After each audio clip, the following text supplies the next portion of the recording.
Welcome, friend, to Life and Liberty Radio. I'm David Householder, here to encourage your pursuit of happiness. You and I are partners, exploring our shared spiritual journeys. Together, we're dreaming and working for a free society.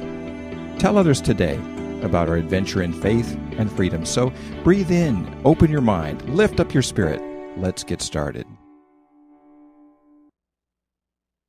So in a typical Christmas scene, we have Mary, the mother of Jesus, Joseph, her husband, Jesus lying in a manger, probably an angel above somewhere, a beautiful stable made of wood in the little manger scene in our homes, a little bit of straw in there. There's some animals, and there are shepherds, and there are wise men. And how many wise men are there? Usually 3.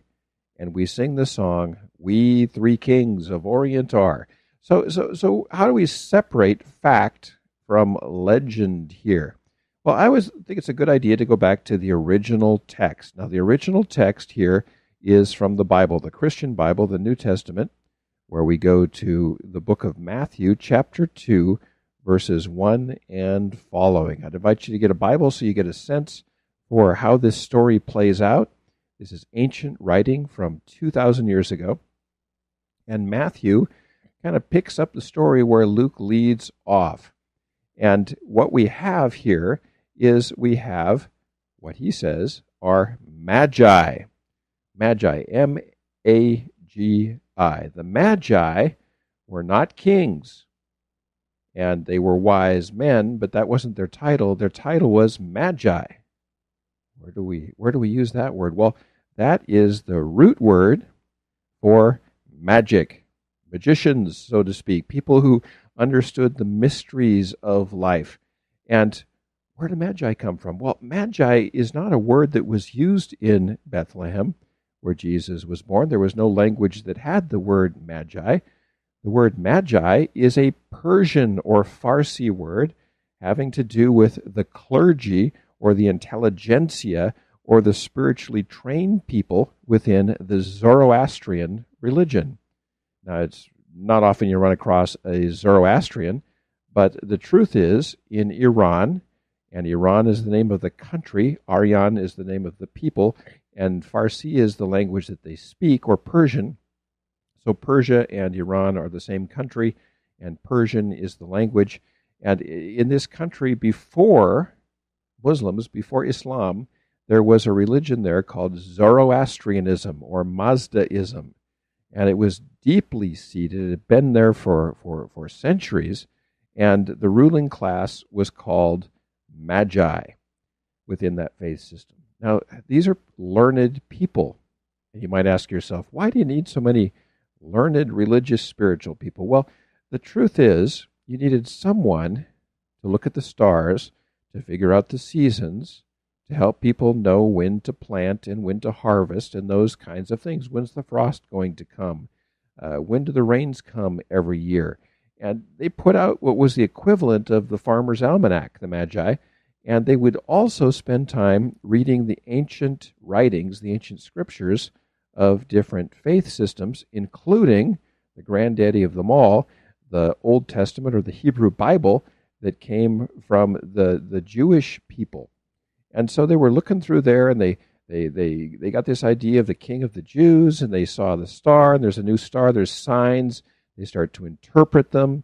Perhaps they got a prompting from the Creator himself to go visit. We don't know. The Bible story doesn't say. I think it's important not to just insert things in there that we think happen. In any case, they came from east to west. So they weren't kings, and they were wise men in the broadest sense of the word, but their title was Magi.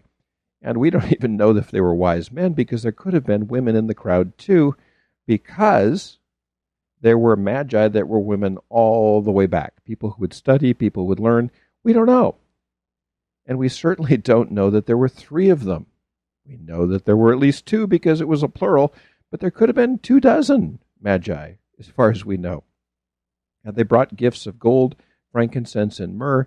And since 3 labels are mentioned for gifts, we assume that there are three three magi, or as we sing, three kings. They weren't kings, actually, they were magi.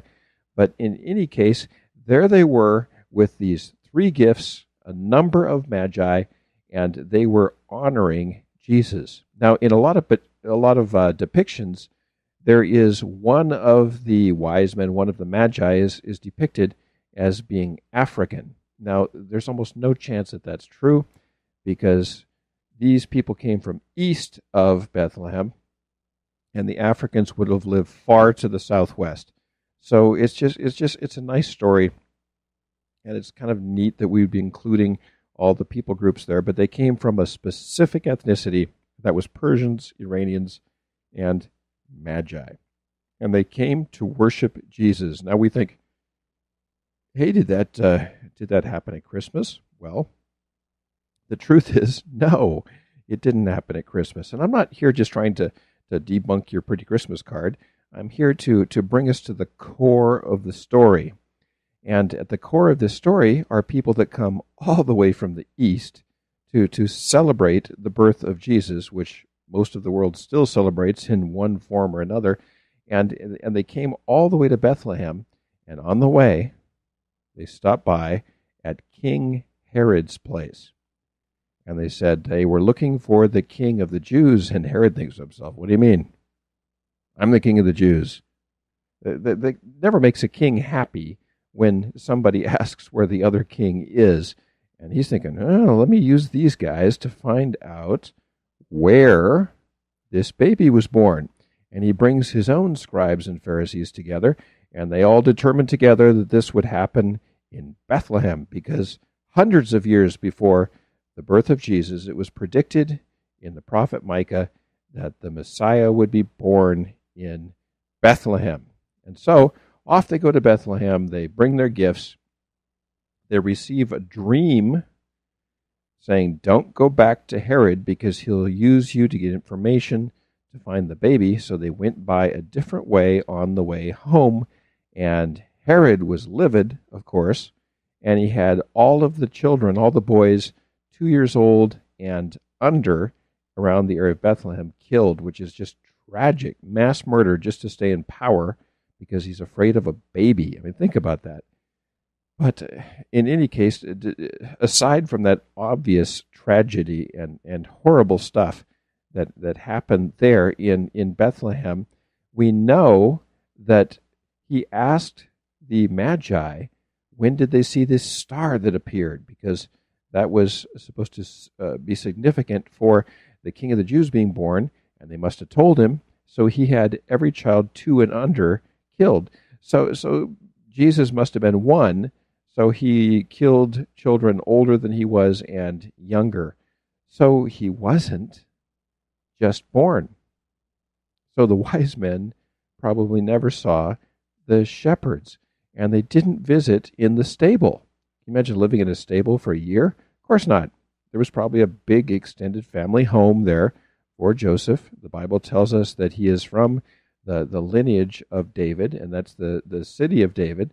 And so basically what happens here is that they've moved back into the family house during the crowds of the census. They probably showed up late, and there was nowhere to stay. You can imagine the house with guests all over the place, and they found a place in the hay, in the barn, so to speak, in where the animals are. And that is still done in a lot of rural areas in the world where people show up and say, I need a place to stay. People say, well, hey, the house is full. There's a barn and there's some hay. We still talk about hitting the hay. Would you like to see people's faith come alive in your church?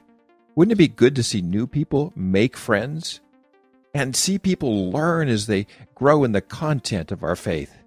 If so, check out the Blackberry Bush course for your congregation, blackberrybush.org. Bring your church on a spiritual treasure hunt. So here we have this beautiful story that has come together. It has nothing to do with kings, nothing to do with 3 of them. Could have easily been women along with men. And they were certainly Iranians. They weren't of a whole bunch of different ethnicities. And it didn't happen at Christmas. But what you had here was these incredibly brave people who, with looking at some ancient scriptures and looking at creation and getting perhaps a prompting from God, they acted on it. They said no to a king. They listened to their dreams. They were shrewd. They paid attention. They were generous in their gifts, gold, frankincense, and myrrh. And they returned back to their homeland. And to this day, their homeland still just has sort of a bubbling up of the story of Jesus. Even after centuries of Islam, the great poets Hafiz and Rumi have Jesus popping up and talking about healing and talking about resurrection and life. So it's a beautiful story. It's a story we should teach our children no matter what faith we come from. It's a story of internationalism. It's a story of people of a different faith system honoring the Savior of another faith system. It's a story about the whole world. It's a story about listening to God.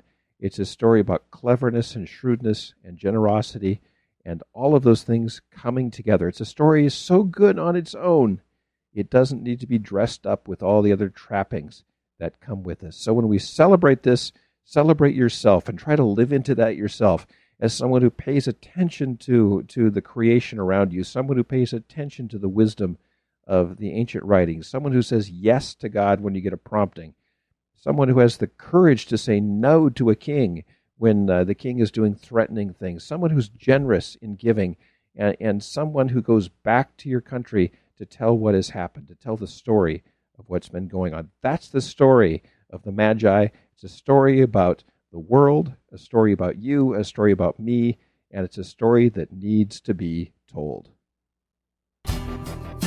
Well, that's all for today on Life and Liberty Radio. Thanks so much for sharing this part of your spiritual journey with me. Now, the views on this program are not necessarily those of my advertisers, sponsors, places I work, or do business with.